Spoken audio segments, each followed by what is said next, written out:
के जीवन में सुख होना चाहिए कि दुख होना चाहिए? क्या होना चाहिए था? सुख होना चाहिए था। पर ऐसा क्या हुआ कि हमारे जीवन में इतने दुख आते चले गए? तो याद रखना, ऋषि पतंजलि कहते हैं कि हमारा जीवन दुखों के लिए नहीं बना था। पर ये दुख आए क्यों? जब मनुष्य की इस विलक्षण बुद्धि में भ्रम आ जाते हैं, कंफ्यूजन्स आ जाते हैं, डायलेमा की स्थिति हो जाती है, क्या करूं क्या ना करूं, इधर जाऊं या इधर जाऊं, अरे सामने वाला मेरा मित्र है कि शत्रु है, जब उसे समझ में नहीं आता तो इस स्थिति में मनुष्य गलत निर्णय लेता है। और जब मनुष्य गलत निर्णय लेता है तो उसे पराजय मिलेगी या विजय मिलेगी? और जब पराजय मिलेगी तो दुख आएंगे कि सुख आएंगे? दुख आएंगे। और यही हुआ अर्जुन के साथ। अर्जुन के जीवन में भी भ्रम आ गए। अर्जुन कहता है, अरे माधव, ये जो सामने खड़े हैं ये मेरे शत्रु नहीं, ये कौन है? ये तो मेरे मित्र हैं, मेरे सगे संबंधी हैं, मेरे भाई हैं, मेरे गुरु हैं। अब कृष्ण से कहते हैं, अरे मूर्ख, ये शत्रु है तेरे। एक स्त्री का चीर हरण होते हुए इन्होंने देखा है, इनकी भुजाओं में बल था, ये रोक सकते थे पर इन्होंने नहीं रोका। ये सब अधर्मी हैं, ये सब पापी हैं, उठा गांडी और एक एक की गर्दन काट दे।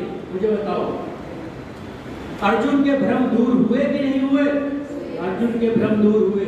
अर्जुन ने कहा गीता में अंतिम खंडों में, अर्जुन कहता है स्मृति लब्धो, मेरी चेतना वापस आ गई है कृष्ण, मुझे होश आ गया है, मेरे भ्रम दूर हो गए, मैं समझ गया ये मित्र नहीं ये शत्रु है।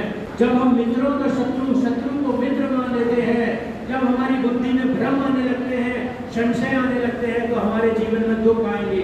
और इन दुखों को मिटाने का एक ही तरीका है, अपनी बुद्धि की विलक्षणता को बढ़ा लिया जाए। तो दर्शन में जो पहला सूत्र ऋषि पतंजलि देते हैं वो कहते हैं अथ योगानुशासनम, अर्थात इसके भीतर एक अनुशासन है, एक नियम है।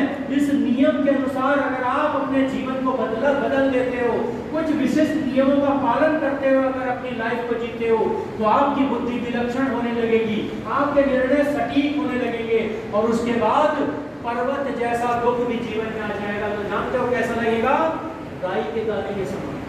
और आपने अपनी बुद्धि को विलक्षण नहीं बनाया, ईश्वरीय चेतना से नहीं जोड़ा, तो राई के दाने के समान भी दुख अगर जीवन में आता है तो कैसा लगता है?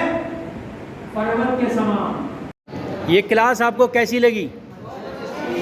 इस क्लास को करने के बाद कोई स्टूडेंट अपनी संस्कृति से भटक सकता है क्या?